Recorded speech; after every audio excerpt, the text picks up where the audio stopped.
இன்றைக்கான ரேமா வார்த்தை மார்க் எழுதின சுவிசேஷம் 11ஆம் அதிகாரம் 24வது வசனம். ஆதலால் நீங்கள் ஜெபம் பண்ணும்போது எவைகளை கேட்டுக்கொள்வீர்களோ அவைகளை பெற்றுக்கொள்வோம் என்று விசுவாசியுங்கள், அப்பொழுது அவைகள் உங்களுக்கு உண்டாகும் என்று சொல்லுகிறேன். ஜெபத்துல நீங்க எதை கேட்கிறீர்களோ அதை பெற்றுக்கொள்வீர்கள் என்று விசுவாசியுங்கள், அப்பொழுது உங்களுக்கு கிடைக்கும். அன்பான தேவனுடைய பிள்ளைகளே, இன்றைக்கு ஆண்டவர் உங்களையும் என்னையும் பார்த்து சொல்லுகிறார், நீ ஜெபம் பண்ணும் போது பெற்றுக்கொள்ளத்தக்கதாக கேளு. ஒரு கடைக்கு போறோம், அந்த கடையில இருக்கிற ஒரு பொருளை வாங்குறதுக்காக கேட்கிறோம். அந்த சோப்பை தரீங்களா? எதுல கேட்கிறோம்? ஒரு விசுவாசத்துல. அதை நான் வாங்க போகிறேன், அது எனக்கு தேவை, அது என்னுடைய வீட்டுக்கு வரப்போகிறது. அது போலதான் ஆண்டவர்கிட்ட நம்ம கேட்கும் போதும் கண்டிப்பா அவர் நமக்கு கொடுப்பார் என்று சொல்லி விசுவாசத்தோடு கேட்க வேண்டுமாம், அப்பொழுது கிடைக்குமாம்.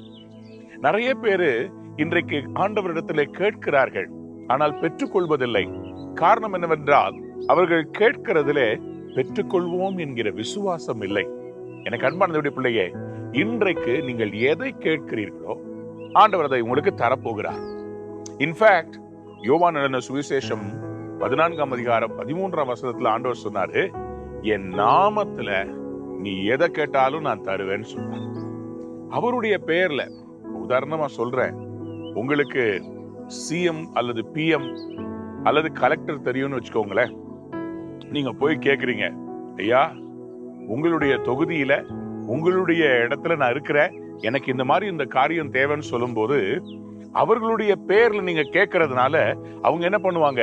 சந்தோஷமா அதை உங்களுக்கு செய்து கொடுப்பாங்க. அதே போல இந்த உலகத்தையே ஆளுகிற தேவனாகிய கர்த்தர் அவருடைய பவருக்குள்ள அடங்கி இருக்கிற இந்த உலகத்துல நமக்கு என்ன தேவையோ அதை அவரிடத்துல கேட்கும் போது அதை அவர் நமக்கு தருகிறார் என்பதே அவர் பேரில் நாம் வைத்திருக்கிற விசுவாசம். இன்றைக்கும் நீங்கள் கேட்கிறவைகளை பெற்றுக்கொள்ள போறீங்க, விசுவாசிங்க.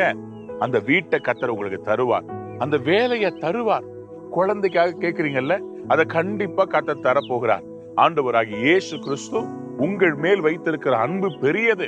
உங்களை நிச்சயமாய் ஆசீர்வதிக்கும்படி அவருடைய கரத்தை அவர் நீட்டுவார். நீங்க வெட்கப்பட்டு போக மாட்டீங்க. ஆண்டவரிடத்துல கேட்டு பாருங்களேன், இன்னைக்கு பெற்றுக்கொள்ளத்தக்கதா கேட்டு பாருங்களேன், நிச்சயமாய் கிடைக்க போகிறது. இந்த நாள்ல நீங்கள் கேட்டுக்கொள்வது எதுவோ அது உங்களுக்கு உண்டாயிருக்கும்னா என்ன அர்த்தம்? இல்லைன்னா கூட நான் உருவாக்கி தந்துருவேன்னு அர்த்தம். இந்த நாள்ல நீங்க கேட்டதை பெற்றுக்கொள்ள போறீங்க. இந்த நாள் உங்கள் வாழ்க்கையில் மறக்க முடியாத நாளாய் மாறப்போகிறது. God bless you. Have a wonderful day.